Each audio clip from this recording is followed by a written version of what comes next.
नमस्कार दोस्तों, राधे राधे, हरे कृष्णा। चीकोज रेसिपीज में आपका स्वागत है। तो आज बात करेंगे योगिनी एकादशी की कि ये योगिनी एकादशी कब आती है, इसकी पूजा विधि क्या है, इसका क्या महत्व है।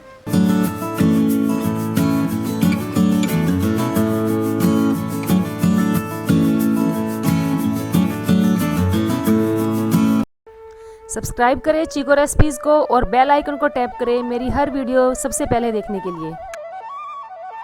तो इस बार जो एकादशी का व्रत है बड़ा असमंजस हो रहा है कि 16 को करें या 17 को करें। तो जो एकादशी का व्रत किया जाएगा वो 17 जून को ही किया जाएगा।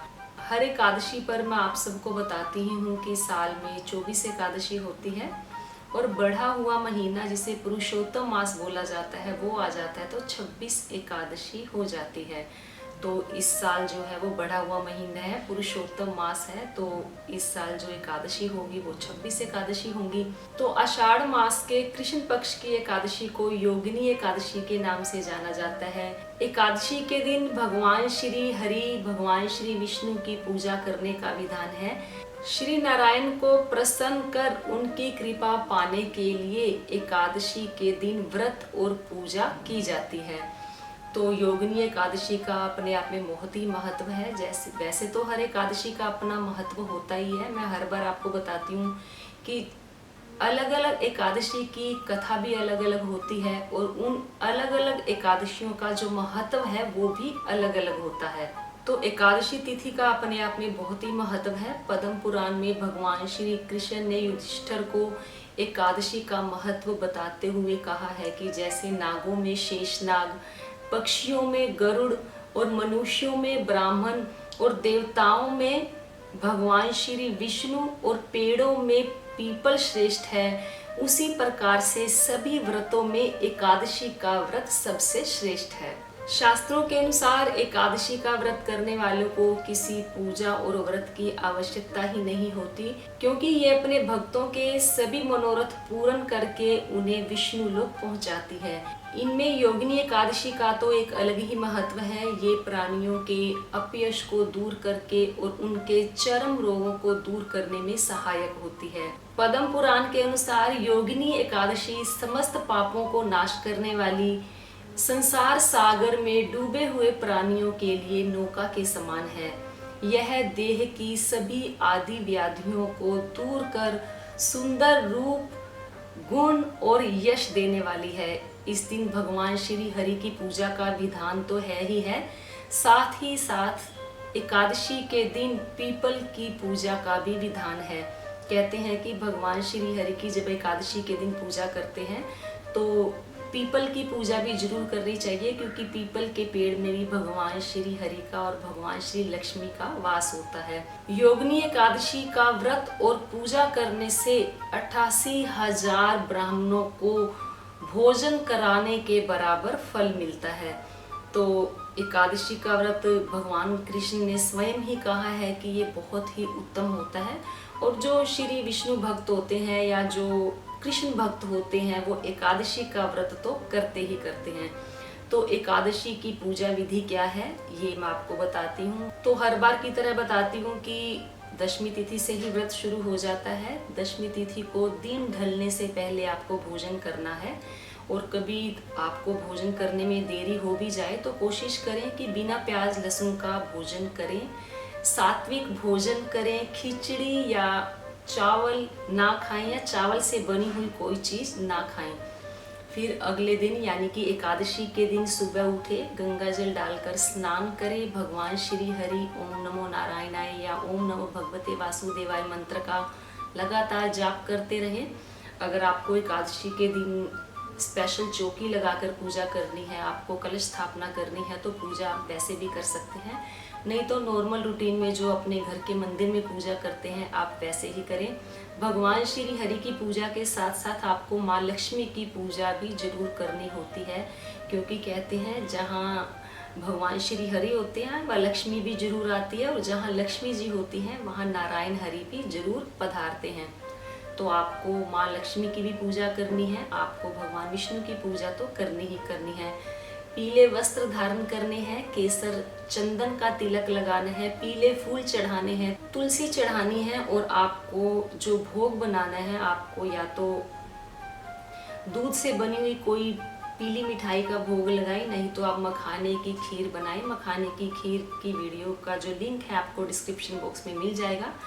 और खीर के अंदर आप थोड़ा सा केसर डालें। केसर नहीं है तो आप खाने वाला पीला रंग डाल दें, क्योंकि भगवान श्री हरि को पीले रंग की कोई चीज का भोग ही लगाया जाता है। तो भगवान श्री विष्णु और माँ लक्ष्मी की पूरे विधि विधान से पूजा करें। फल फूल दीप नैवेद्य से उनकी पूजा करें। ओम नमः भगवते वासुदेवाय मंत्र का जाप करते रहें।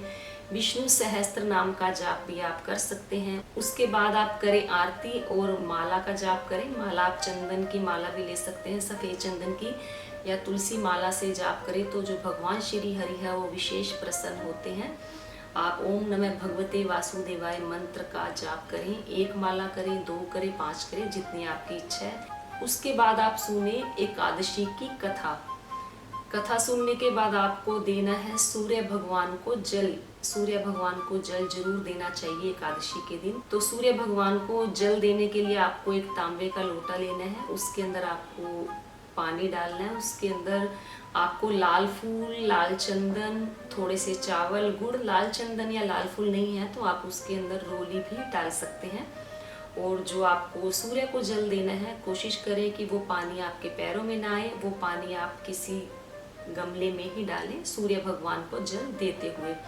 तो ये तो हो गई आपकी सुबह की पूजा। आप भोग में दूध का भोग लगा सकते हैं, फ्रूट का भोग लगा सकते हैं। एकादशी के दिन आपको दान भी दूध और फल का ही देना चाहिए।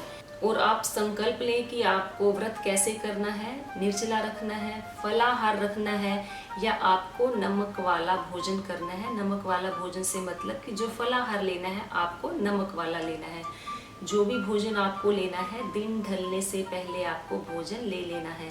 तुलसी जी में भी आपको दिया जलाना है। सुबह भी दिया जलाएं, शाम को भी दिया जलाएं। और ठाकुर जी को तुलसी अर्पित करना बिल्कुल भी ना भूलें। और अगर गोपाल जी हैं तो आप उन्हें पंचामृत से स्नान करवा सकते हैं, जो इससे जो भगवान श्री हरि है, जो भगवान श्री कृष्ण है, वो विशेष प्रसन्न होते हैं। भोजन भी आपको दिन ढलने से पहले ही कर लेना है। और पूरा दिन आपको भगवान श्री हरि का नाम का जाप ही करना है। वैसे भी सारा दिन करते ही रहना चाहिए, क्योंकि देश पर विपत्ति भी बहुत आई हुई है। कोरोना वायरस इतना आया हुआ है। और वैसे भी जो लोग मेंटली है काफ़ी अपसेट हो रहे हैं घर में रह कर। तो जितना हो सके भगवान का नाम लें। ओम नमः नारायणाय बोले, या हरे राम राम राम हरे हरे, हरे कृष्ण कृष्ण कृष्ण हरे हरे। इस मंत्र का जाप निरंतर लगातार अपने मन ही मन में करते रहें। तो शाम को भी आपको पूजा करनी है, माला भी फेरनी है, भगवान श्री हरि की आरती करनी है। और तुलसी जी में भी आपको शाम को दिया जलाना है। अब बात करते हैं पारण की। तो जो एकादशी है वो 17 जून को है। आपको व्रत का पारण करना है 18 जून को। तो जो व्रत के पारण का टाइम है वो सुबह 5:30 बजे से लेकर सुबह 8:30 बजे तक है। तो आपको 8:30 बजे तक व्रत का पारण कर लेना है। व्रत के पारण में मैंने आपको बताया ही हुआ है कि आपको सुबह स्नान करके पहले पूजा पाठ करनी है, फिर आपको भोग बनाना है। चावल से बनी हुई कोई चीज़ का भोग लगाएं, कोई भी चीज़ बनाएं, पोहा बनाएं या मीठे चावल बनाकर उसका भोग लगा सकते हैं। और कुछ नहीं तो आप चावल की खीर ही बनाकर ठाकुर जी को भोग लगाएं। और आपको अन्न का दान द्वादशी के दिन जरूर देना है। और जब भी आप कोई दान दे तो उसके साथ कोशिश करें कि दक्षिणा भी आप जरूर दें। और ये जो आप दान देंगे ये आप किसी भी जरूरतमंद को दे सकते हैं। तो ये थी योगिनी एकादशी की पूजा विधि, उसका महत्व क्या है और एकादशी के व्रत क्यों करने चाहिए। तो उम्मीद करती हूँ आपको मेरी आज की ये वीडियो जरूर पसंद आई होगी। तो वीडियो को लाइक करें, शेयर करें, मेरे चैनल को सब्सक्राइब करना बिल्कुल ना भूलें। हमेशा की तरह अपने सुझाव देते रहें। आज के लिए इतना ही, फिर मिलते हैं। धन्यवाद। हरे कृष्णा।